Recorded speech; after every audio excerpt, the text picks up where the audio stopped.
दोस्तों नमस्कार, मैं धीरेन्द्र अवस्थी। पिछले कई दिनों से ऐसा लग रहा है कि देश का एयरलाइन सिस्टम ध्वस्त हो गया है। ऐसा इसलिए हुआ है कि पूरे देश में इंडिगो की सैकड़ों फ्लाइट्स कैंसिल हुई हैं। हजारों यात्री हवाई अड्डों पर परेशान हैं, धक्के खा रहे हैं। उनको कोई सही जानकारी तक देने वाला नहीं है। हालात इस तरीके के हैं कि यात्री एयरपोर्ट पर झगड़े कर रहे हैं, टिकट उनके कैंसिल किए जा रहे हैं। हालात मारपीट तक के पहुंच गए हैं। दोस्तों इस तरीके के हालात सामान्य हालात नहीं हैं। राहुल गांधी ने इसको लेकर सरकार पर एक बड़ा हमला बोला है। राहुल गांधी ने कहा है कि ये मोदी सरकार के मोनोपोली मॉडल का नतीजा है।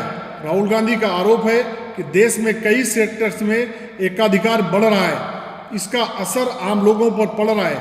राहुल गांधी ने कहा है कि इंडिगो की क्राइसिस उसी इकोनॉमी मॉडल का परिणाम है जो प्रतियोगिता की बजाय कुछ चुनिंदा समूहों को फायदा पहुंचाता है।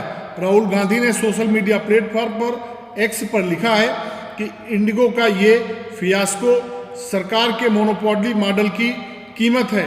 उनके अनुसार इसका सबसे बड़ा खामियाजा आम भारतीयों को भुगतना पड़ रहा है, जिन्हें देरी, कैंसिलेशन, असहाय स्थिति के रूप में परेशानी झेलनी पड़ रही है। दोस्तों, एक तरफ रूस के राष्ट्रपति व्लादिमीर पुतिन भारत में हैं, दूसरी तरफ इस देश के हवाई अड्डों में अफरा तफरी के हालात कोई अच्छे संकेत नहीं है।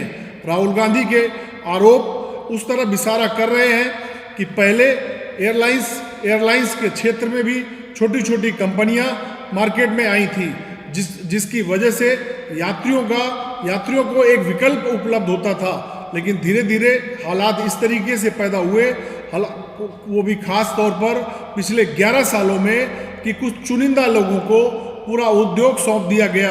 ये केवल एक सेक्टर की बात नहीं है, तकरीबन हर सेक्टर में यही स्थितियां हैं कि कुछ चुनिंदा उद्योगपतियों को सारे संसाधन सौंपे जा रहे हैं, जिसकी वजह से इस तरीके के हालात पैदा हो रहे हैं। एयरलाइंस उद्योग भारत का एयरलाइंस उद्योग दुनिया में सबसे बड़ा उद्योग माना जा रहा है।